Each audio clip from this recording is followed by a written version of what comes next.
You've got a single mother who's raising two children, one a 16-year-old. She didn't mention how old the other one is, but she says that with one income, there are a lot of things that she can't afford. And I can imagine there are so many things that she wants to do for her children.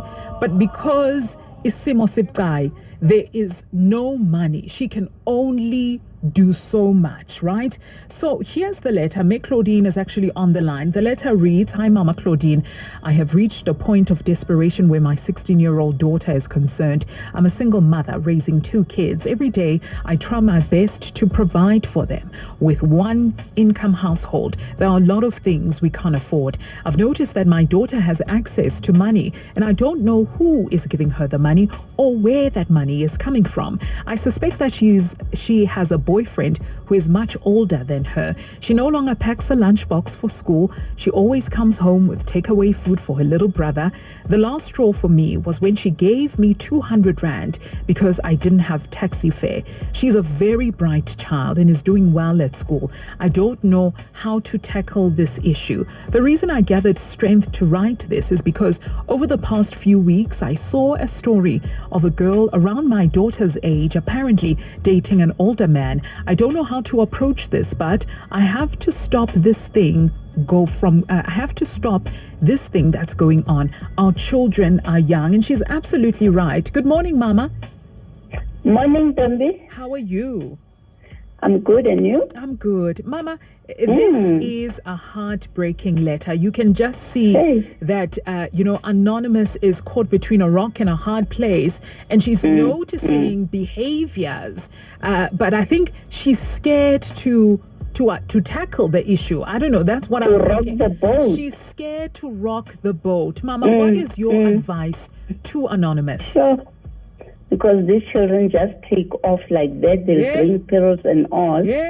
But to talk to Anonymous issues around dating are almost every parent's concern. Yeah. The reality is that by the time most parents wake up, their child is no longer childlike. Suddenly their hormones are raging and romantic feelings developing.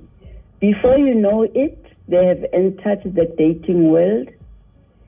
Unfortunately, in full view of pedophiles and sugar daddies.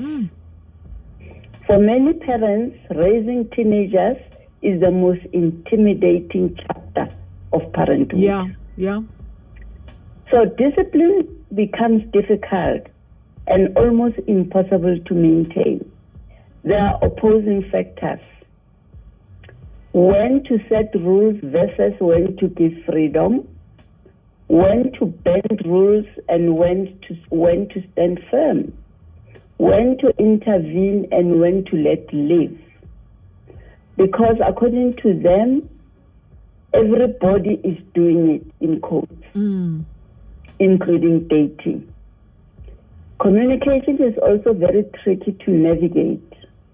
The struggle around dating is what to say, when, and how.